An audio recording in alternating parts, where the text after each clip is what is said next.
Hey, what's up everyone? My name is Lawrence and welcome to my channel, where I teach you how to become a day trader through tips, resources, and best of all, insight on my journey to becoming a profitable day trader. In this video, I'll be talking about what the stock market is and how to buy and sell stocks. So the stock market is a giant auction, and an auction is a public sale where items are sold to the highest bidder. And when we're talking about the stock market, those items in this auction being bought and sold are stocks. And because there are millions of people buying and selling stocks every second, this is called trading. People are trading their stocks throughout the day, which is why the price of a stock always changes every second. So the game we're playing is basically flipping stocks for a profit. And in order for us to trade for a profit, we need to learn how to buy and sell stocks. So let's go over a few terms. Whenever you register for a trading account, which I talk about in my last video, which you can check out the link above, you'll come across the bid price and the ask price.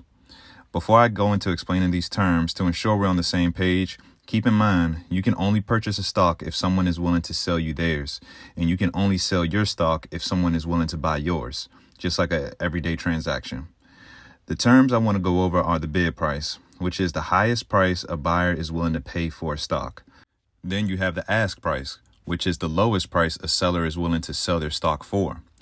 Lastly, you'll have the actual stock price, which is the agreed price of the stock at the moment. Stock prices also help so sellers won't sell too high and buyers won't bid too low. The stock price is around an area where everyone can agree on its value at the time. Between the buyer's bid price and the seller's ask price, they have to come to an agreed price for this order to fill, basically negotiating. Throughout the video, you'll hear me say a phrase, filling an order, or an order being filled, or order filled. After buying a stock, that just means that the transaction went through successfully.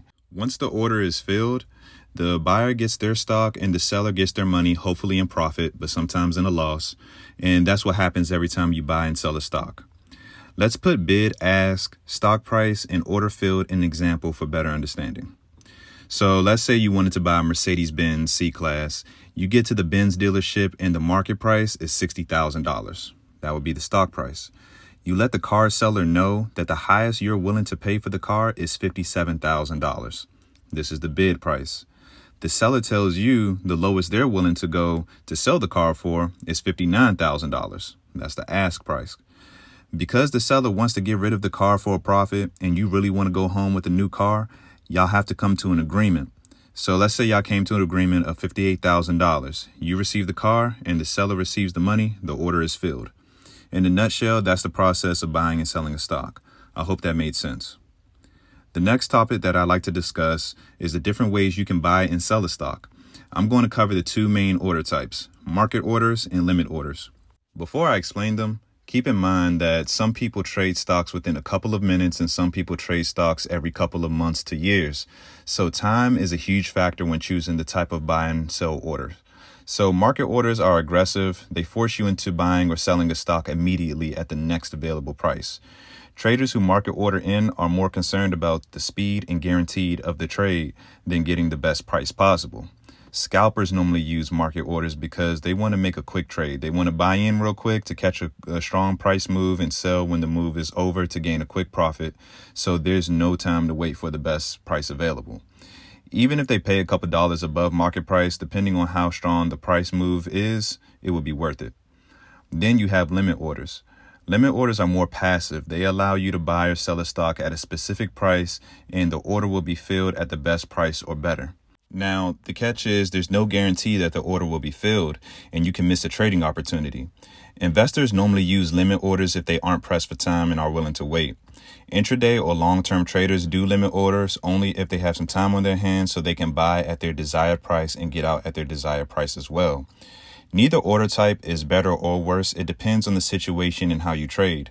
If you like quick trades for a quick profit, market orders are more suitable.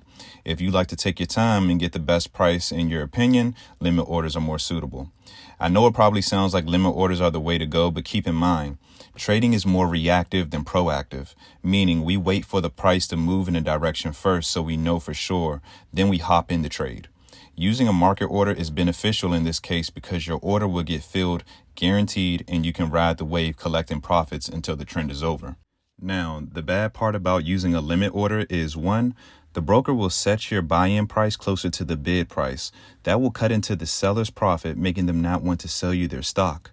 Or 2, you can manually set the price you want before the price moves in a direction in order for you to hop in the trade, which is very risky and could be considered gambling because you don't know the price direction for sure. So you're guessing, plus there's no telling that the stock will reach the price you'd like to buy in at. So you can miss a trading opportunity because you want to scrap every dollar you can. So just a rundown, market buy and market sell orders. A market buy order you can purchase at the next available price, which most likely will be closest to the ask price.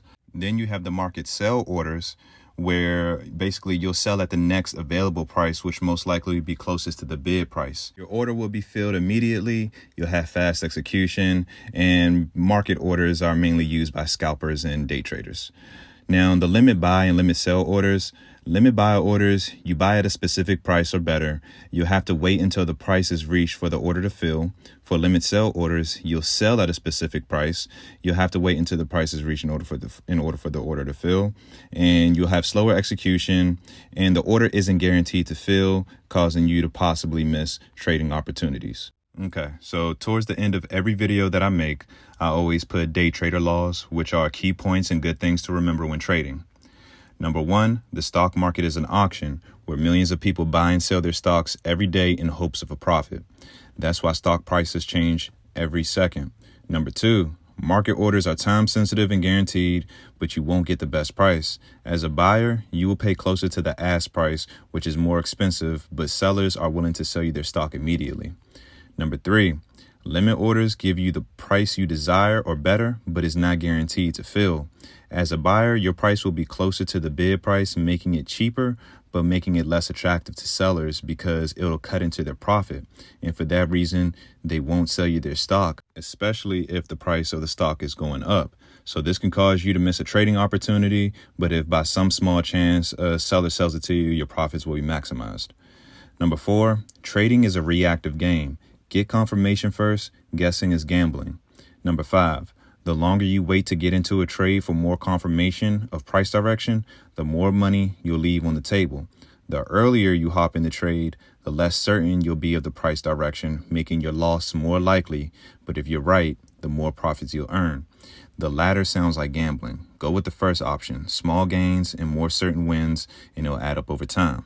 There's a lot more to cover, especially with market orders, high liquidity, and slippage that I'll discuss in later videos. So I hope this video was helpful. And if it was, don't forget to hit that like button, subscribe to my channel, and hit the bell to be notified when I drop new videos. Y'all be easy.